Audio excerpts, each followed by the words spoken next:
Hey guys, welcome to Phone Tank. Samsung has announced new smartphones Samsung Galaxy S10 Plus and S10. Let's compare. Let's see the difference in display. S10 Plus has 6.4-inch QHD Plus dynamic AMOLED display, and other side S10 has 6.1-inch QHD Plus Super AMOLED display. Next I'm going to talk about front camera. S10 Plus has dual front camera 10 megapixel plus 8 megapixel, and other side S10 has only one front camera 10 megapixel.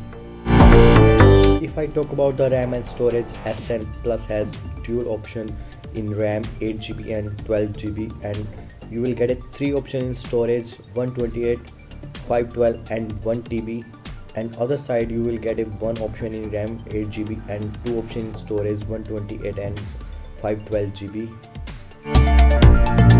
If I talk about the rear camera, you will get a triple same rear camera, dual 12 megapixel plus 16 megapixel. If I talk about the processor and chipset, you will get a same processor 2.7 GHz octa-core processor. And now talk about the chipset. You will get a just country wise.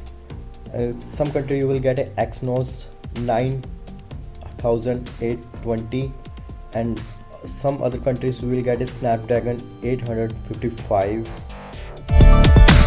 Let's see some other feature. Both have an Android 9.0 Pie, and both have a 4G option, and both have a dual SIM option. Now we talk about the GPU. Some countries you will get a Mali G76 MB12 in Europe, and some country Android 640 like as USA and China. Now talk about the fingerprint sensor. You will get a fingerprint sensor in the display, and both are IP680 dust and waterproof, and both have a USB 3.0. And talk about the speakers. You will get it tuned by AKG and Dolby Atmos speakers. Now we talk about the battery. S10 Plus has 4100 milliampere non-movable battery with fast battery charging. Now also you will get a power bank reverse wireless charging option. S10 has 3400 milliampere non-movable battery with fast battery charging and power bank and reverse wireless charging option. Now we talk about the price. S10 Plus expected price is $1,000 and 70,000 in India rupees, and other side S10 price expected price $850 in $, and 60,000 in India rupees. Thanks guys for watching my video. Please subscribe my channel and click on the bell icon for new update.